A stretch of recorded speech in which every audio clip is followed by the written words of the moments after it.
Video Assistant Referee, or VAR, has a lot more detractors than it does supporters, with its deployment in competitions like the World Cup, Champions League, and Copa America producing more chaos than it does order. Well, it appears like VAR has become an agent of chaos, like the Joker from The Dark Knight. Oh my god, so good of a movie. Anyways, on a serious note, when Video Assistant Referee is utilized in knockout tournaments, the stakes are higher, but they've given us some of the most controversial moments in football. And in today's video, we've come up with the 10 most controversial decisions ever. A very factual list from yours truly. So let's get started. The 2019 Women's World Cup has been remembered for numerous reasons, but the VAR-related controversy was one of the most prominent. Scotland appeared to have achieved a 3-2 victory over Argentina in an entertaining round of 16 matches. There was already controversy when Argentina was awarded a penalty 3 minutes before the end of the game, only for goalie Lee Alexander to save it. The real mayhem began when VAR determined that Alexander had crossed her line. The penalty was retaken, and this time Florencia Bonsegundo scored to tie the game at 3-3 and sent Scotland home in the last minute. The new goalkeeping rule, which went into effect on June 1st, states that goalkeeper must have 1 foot at least partially on the goal line when the kick is taken, and that neither can stand behind or in front of the line. The 2019 Copa America semi-final match between Argentina and Brazil garnered headlines because of the high-profile aspect of the match and the VAR-related issue that prompted Lionel Messi to criticize CONMEBOL publicly. Sergio Aguero was poised to run in on a Messi ball before collapsing over Dani Alves in the area in the closing 20 minutes of the game, prompting his rage. After the ball was cleared, Gabriel Jesus dashed forward to find Roberto Firmino, who scored the second goal. Following Alves' infraction, Messi believes VAR should have been given a penalty, which would have affected the game's outcome. The second incident is Arthur allegedly purposefully pushing Nicolas Otamendi with his shoulder as the Argentine international was going to meet a left-wing corner, despite the fact that no foul was actually called. Two important VAR-related occurrences occurred during Man City's dramatic quarter-final match against Tottenham in the UCL. This first came when Fernando Llorente scored for Tottenham to make it a 4-3 and put them through on away goals. Llorente scored in the 73rd minute, but the ball appeared to come near striking his hand or elbow region before dropping into the net, sparking some accusations of handball. The referee assessed the situation on the pitch side monitors but ruled out a handball, enabling the goal and incensing some of the supporters. Man City needed one more goal to keep their Champions League ambitions alive. Raheem Sterling appeared to have rescued the day when he scored his hat-trick in stoppage time to tie the game at 4-4. On the other hand, VAR ruled that Aguero was offside when the ball touched Bernardo Silva at the end of the play, disallowing the goal and crushing City's hearts. Handball concerns and the debate over whether or not they were purposeful have played a big part in VAR awarding penalties after additional study.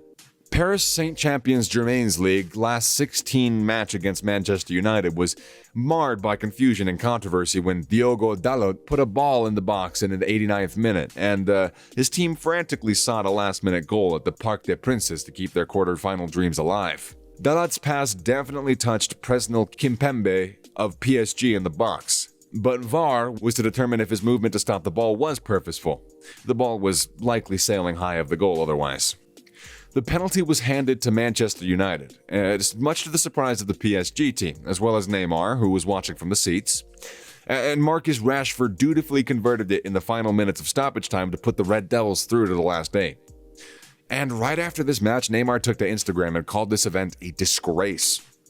Algeria's Baghdad Bounidjah scored in the last minute of the 2019 AFCON final, but Senegal controlled the next 90 minutes. Senegal appeared to be given a lifeline midway through the second half when the referee gave them a penalty for what appeared to be handball. Ismaila Sarr's cross appeared to have struck Adeline Guediora's right arm at first. However, after conferring with VAR to analyze the event, the referee reversed his judgment, apparently because the handball wasn't purposeful.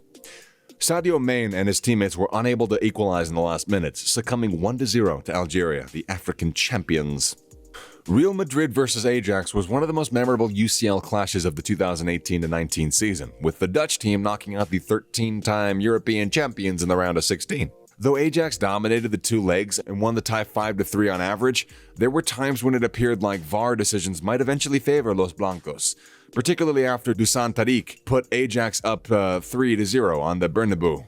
Due to the chance that the goal had initially gone out of play in the build-up, it was subjected to VAR review, but the goal was ultimately upheld.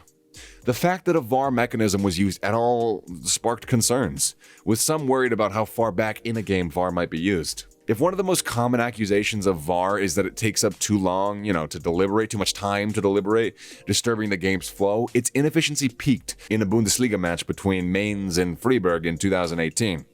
With a score of 0-0 at the end of the first half, the referee rejected Mainz's appeals for a handball and signaled halftime. Following consultation with VAR, he was forced to change his judgment and call the players back into the field and give the handball the award to the penalty, ultimately. The Freiburg players had to return from the dressing room after the penalty, which took over 5 minutes. Before the two sides were eventually permitted to be dismissed for halftime, Pablo de Blasis scored the penalty shot to put Mainz 1-0 ahead. Ajara Ninchout of Cameroon scored a key goal during the round of 16 matches, but it was disallowed due to an offside review. After England had previously benefited from 2 goals after given VAR judgments, the decision to call out the goal brought the team's frustrations ahead.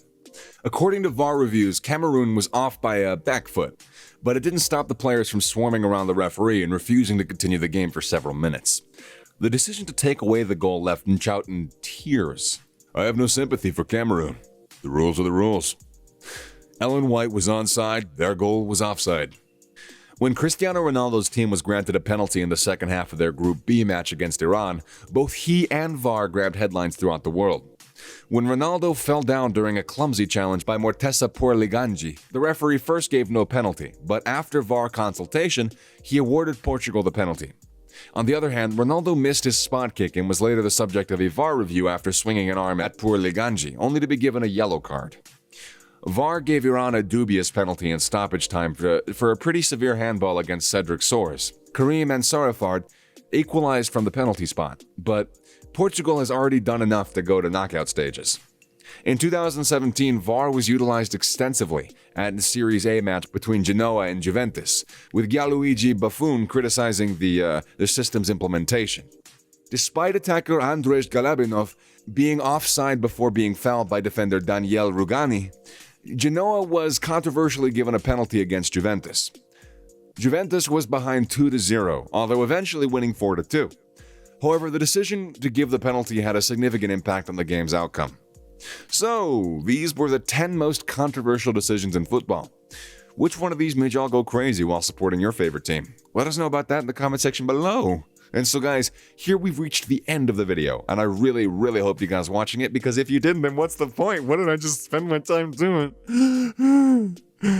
And with that said, later. Oh, wait a minute. Yep, almost forgot. You should hit that subscribe button. Now, please. Por favore. Wow, this is an overused format. I'm still talking, though. And you're still here. Wow, consider this an Easter egg.